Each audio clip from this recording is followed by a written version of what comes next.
Much better Tuesday. More attention to detail, more consistency. Thought Bobo looked really good. Thought he played good. Thought Rashad did some good things. Our young receivers, thought Travis was okay. Pig and Herman are coming in that regard. Thought Pender and Dalvin practiced well along with Carlos on that side. Defensively, some of the young DBs flashed. Jalen, some of the up front guys, Terrence Smith.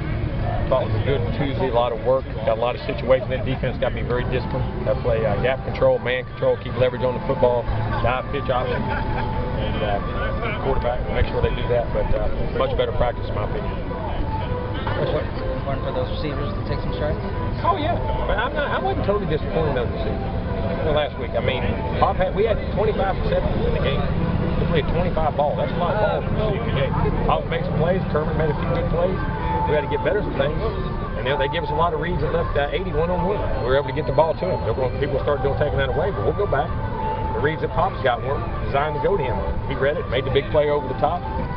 So from that standard, I'm not disappointed at all, but they're getting better. They're getting better. Even at 5'9", what makes Bobo a threat on the outside? Extremely fast. Can run, can judge a ball, strong. Got great body, quick, stick his foot in the ground, change direction.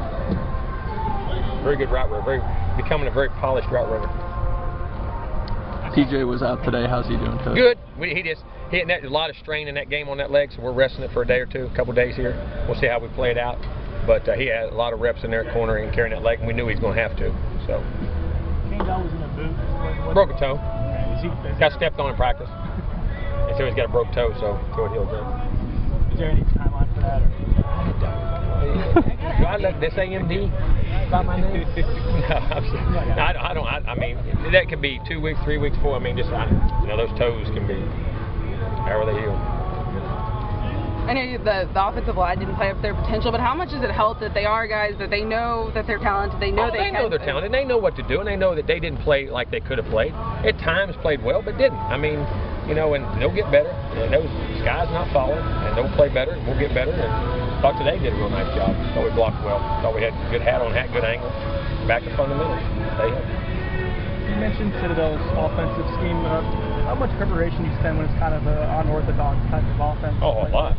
That's a ton now. I mean, that's a ton of meeting time stuff. We had plans in it from the summer, and to be able to come out here and install these guys, because that is a pain in the tail now. I mean, it's very disciplined, and they know all the little tricks and things off of that, so we're going to have to play really good, very disciplined and physical at the same time.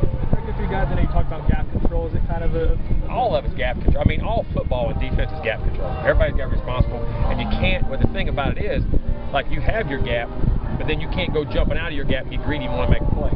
That happened to us last year a bunch early. You remember Timmy? A lot of the things, as great as Timmy was last year, the first 2 or 3 games, a lot of the runs that came out early were Timmy trying to go make plays.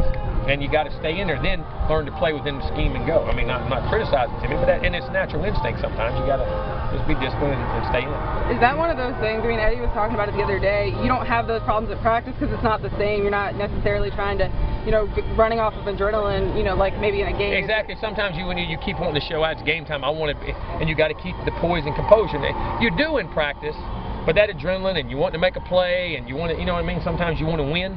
But you got to think the same way in practice. What I try to tell them about practice. Practice, the same mentality has to be carried to the game as in practice. And that's what they got to consistently learn. After some of the problems you guys had with gap control on Saturdays, it's a good opportunity to kind of get all that out. Well, it is no matter who you play.